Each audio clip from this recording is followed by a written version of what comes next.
আজকের আলোচনার বিষয়টি একটু ভিন্ন, কিন্তু পুরুষদের স্বাস্থ্যের জন্য বেশ গুরুত্বপূর্ণ। আমরা কথা বলবো সাবুদানা নিয়ে, সেই ছোট সাদা দানাগুলো যা অনেকেই রোজা, উপবাস বা বিভিন্ন খাবারে ব্যবহার করেন। তবে একটি বিষয় শুরুতেই পরিষ্কার করা জরুরি, সাবুদানা একটি শক্তিদায়ক খাবার হলেও এটি কোনো জাদুকরী উপাদান নয়, এবং এটি খেলে কেউ পশুর মতো শক্তিশালী হয়ে যায় এমন দাবির বৈজ্ঞানিক প্রমাণ নেই। তবে সঠিক খাদ্যাভ্যাসের অংশ হিসেবে সাবুদানা শরীরকে শক্তি যোগাতে সাহায্য করতে পারে। আজ আমরা জানব সাবুদানা কি, এর পুষ্টিগুণ কি, পুরুষদের জন্য এর সম্ভাব্য উপকারিতা কি, কিভাবে এটি খাওয়া যায় এবং কোন বিষয়গুলো মাথায় রাখা উচিত। যদি আপনি আপনার খাদ্যাভ্যাসকে আরও স্বাস্থ্যকর করতে চান এবং প্রাকৃতিকভাবে শরীরের শক্তি বজায় রাখতে চান, তাহলে ভিডিওটি শেষ পর্যন্ত দেখুন। আর ভিডিওটি ভালো লাগলে লাইক, শেয়ার এবং সাবস্ক্রাইব করতে ভুলবেন না। সাবুদানা, যাকে ইংরেজিতে ট্যাপিওকা পার্লস বলা হয়, এটি কাসাভা নামের একটি মূল জাতীয় উদ্ভিদের স্টার্চ থেকে তৈরি করা হয়। কাসাভার শিকড় থেকে স্টার্চ সংগ্রহ করে তা প্রক্রিয়াজাত করে ছোট ছোট গোলাকার দানায় রূপ দেওয়া হয়, যাকে আমরা সাবুদানা নামে চিনি। দক্ষিণ এশিয়ার বিভিন্ন দেশে এটি দীর্ঘদিন ধরে ব্যবহৃত হয়ে আসছে, বিশেষ করে সহজপাচ্য ও শক্তিদায়ক খাবার হিসেবে। এখন প্রশ্ন হল, সাবুদানা কেন উপকারী? মূলত এতে প্রচুর কার্বোহাইড্রেট থাকে, যা শরীরের জন্য শক্তির অন্যতম প্রধান উৎস। যারা শারীরিক পরিশ্রম করেন বা দীর্ঘ সময় কাজ করেন, তাদের জন্য কার্বোহাইড্রেট সমৃদ্ধ খাবার শক্তি সরবরাহে সহায়ক হতে পারে। এছাড়া সাবুদানায় অল্প পরিমাণে ক্যালসিয়াম, আয়রন ও কিছু খনিজ উপাদানও থাকে। তবে মনে রাখতে হবে, সাবুদানা একা কোনো পূর্ণাঙ্গ পুষ্টিকর খাবার নয়, কারণ এতে প্রোটিন, ভিটামিন ও ফাইবার তুলনামূলকভাবে কম থাকে। তাই এটি সবসময় অন্যান্য পুষ্টিকর খাবারের সঙ্গে খাওয়া ভালো।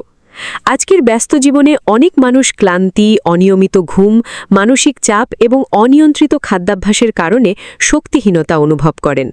এই অবস্থায় পুষ্টিকর খাদ্য, পর্যাপ্ত ঘুম, নিয়মিত ব্যায়াম এবং মানসিক চাপ নিয়ন্ত্রণ সবচেয়ে গুরুত্বপূর্ণ ভূমিকা পালন করে। সাবুদানা এই সামগ্রিক স্বাস্থ্যকর জীবনযাপনের একটি অংশ হতে পারে। অনেকেই মনে করেন সাবুদানা সরাসরি টেস্টোস্টেরন বাড়ায় বা পুরুষত্ব শক্তি বহুগুণ বৃদ্ধি করে। বাস্তবে এই ধরনের দাবির পক্ষে শক্ত বৈজ্ঞানিক প্রমাণ নেই। তবে শরীর পর্যাপ্ত ক্যালোরি ও শক্তি পেলে স্বাভাবিক শারীরিক কার্যক্রম ভালোভাবে পরিচালিত হয়, যা সামগ্রিক সুস্থতায় ইতিবাচক প্রভাব ফেলতে পারে। তাই সাবুদানাকে অলৌকিক সমাধান হিসেবে নয়, বরং একটি শক্তিদায়ক খাদ্য হিসেবে দেখা উচিত। এখন আসি সাবুদানার কিছু সম্ভাব্য উপকারিতার কথায়। প্রথমত, এটি দ্রুত শক্তি সরবরাহ করতে পারে, কারণ এতে প্রচুর কার্বোহাইড্রেট রয়েছে। দ্বিতীয়ত, যারা অসুস্থতা থেকে সেরে উঠছেন বা দুর্বলতা অনুভব করছেন, তাদের সহজপাচ্য শক্তির উৎস হিসেবে এটি উপকারী হতে পারে। তৃতীয়ত, এতে থাকা কার্বোহাইড্রেট দীর্ঘ সময় কাজ করার জন্য শরীরকে জ্বালানি সরবরাহ করতে সাহায্য করে। চতুর্থত, দুধ, বাদাম ও ফলের সঙ্গে খেলে এটি একটি তুলনামূলকভাবে পুষ্টিকর খাবারে পরিণত হতে পারে। পঞ্চমত, যারা ওজন বাড়াতে চান বা অতিরিক্ত ক্যালোরির প্রয়োজন রয়েছে, তাদের জন্য এটি উপকারী হতে পারে। ষষ্ঠত, ব্যায়ামের পর শরীরের শক্তি পুনরুদ্ধারে এটি সহায়ক হতে পারে। সপ্তমত, হালকা ও সহজপাচ্য হওয়ায় অনেকেই এটি আরামদায়ক খাবার হিসেবে গ্রহণ করেন। অষ্টমত, গরমের দিনে সাবুদানার বিভিন্ন খাবার শরীরকে হালকা অনুভব করাতে পারে। নবমত, এটি বিভিন্ন স্বাস্থ্যকর উপাদানের সঙ্গে মিশিয়ে খাওয়া যায়, ফলে খাদ্য তালিকায় বৈচিত্র্য আনা সহজ হয়। দশমত, এটি সঠিকভাবে প্রস্তুত করলে সুস্বাদু ও তৃপ্তিদায়ক একটি খাবার হতে পারে। এবার আসি খাওয়ার সঠিক পদ্ধতিতে। সাবুদানা ব্যবহারের আগে সাধারণত 4 থেকে 6 ঘন্টা পানিতে ভিজিয়ে রাখা হয়। এরপর এটি নরম হয়ে গেলে রান্না করা যায়।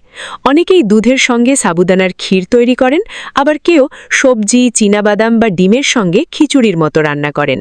পুষ্টিগুণ বাড়াতে দুধ, বাদাম, খেজুর, কিশমিশ বা ফলের সঙ্গে খাওয়া যেতে পারে। রাতে বা সকালে যে সময় আপনার জন্য সুবিধাজনক সে সময়ই খেতে পারেন। তবে কোনো নির্দিষ্ট সময়ে খেলে অলৌকিক ফল পাওয়া যায় এমন ধারণার বৈজ্ঞানিক ভিত্তি নেই। এখন কিছু সতর্কতার কথা বলা যাক। ডায়াবেটিসে আক্রান্ত ব্যক্তিদের সাবুদানা পরিমিত পরিমাণে খাওয়া উচিত, কারণ এতে কার্বোহাইড্রেট বেশি থাকে এবং রক্তে শর্করার মাত্রা বাড়াতে পারে। যারা ওজন কমাতে চান তাদেরও পরিমাণ নিয়ন্ত্রণ করা প্রয়োজন। একইভাবে শুধু সাবুদানা খেয়ে পুষ্টির চাহিদা পূরণ করা সম্ভব নয়, তাই অবশ্যই সুষম খাদ্যের অংশ হিসেবে এটি গ্রহণ করতে হবে। সবচেয়ে গুরুত্বপূর্ণ বিষয় হল কোনো একক খাবার আপনার শক্তি, পুরুষত্ব, টেস্টোস্টেরন বা স্বাস্থ্যের সব সমস্যার সমাধান করতে পারে না।